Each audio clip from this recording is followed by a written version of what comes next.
இன்னைக்கு டே எனக்கு மார்னிங் ரொம்ப ஸ்லோவாக ஸ்டார்ட் ஆயிருந்துச்சு. பிகாஸ் என் ஹஸ்பண்ட் ஆஃபீஸ்க்கு ஏர்லியாக கிளம்பிட்டாரு. அதுக்கப்புறம் என் பையனை கொண்டு போய் விட்டுட்டு நான் வந்து வீட்டுக்கு தேவையான க்ராசரிஸ்லாம் வாங்கிட்டு வந்தேன். கொஞ்சம் எக்கு, அது பால், தயிர் பாக்கெட் இதெல்லாம் வாங்கிட்டு வந்து க்ளீன் பண்ணி ஸ்டோர் பண்ணிட்டேன். அதுக்கப்புறம் வந்து காஃபி போட்டு குடிக்கணும் போல் இருந்துச்சு. ஸோ அதனால் ஆல்ரெடி இருந்த பாலை வந்து காசியாச்சு.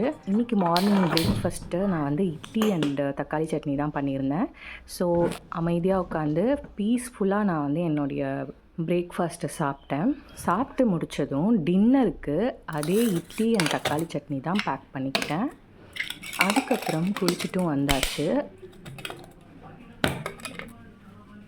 இன்றைக்கி ஆஃபீஸில் எனக்கு ஒரு இம்பார்ட்டண்ட் மீட்டிங் ஒன்று இருக்குது.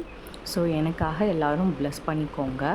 அதுக்கப்புறம் நான் ஒரு மினிமலாக ஒரு மேக்கப் மாதிரி பண்ணிட்டேன். இந்த மேக்கப் வீடியோ வந்து நான் கண்டிப்பாக இந்த சேனலில் வந்து ஃப்யூச்சர் வீடியோஸில் நான் ஆட் பண்ணுறேன். நான் ஆஃபீஸ்க்கு எந்த லெவலுக்கு மினிமலாக மேக்கப் பண்ணுறேன் அப்படின்னு சொல்லிட்டு. அண்ட் நான் என்ன ப்ராடக்ட்ஸ் யூஸ் பண்ணுறேனோ நான் தெளிவாக அதில் மென்ஷன் பண்ணியிருக்கேன். இன்றைக்கி கேப் வரத்துக்கு கொஞ்சம் டிலே ஆனதுனால ஒரு காஃபி போட்டு நிம்மதியாக உட்காந்து கொஞ்சம் நேரம் குடிச்சிட்டு அதுக்கப்புறம் தான் நான் கிளம்பி போனேன்.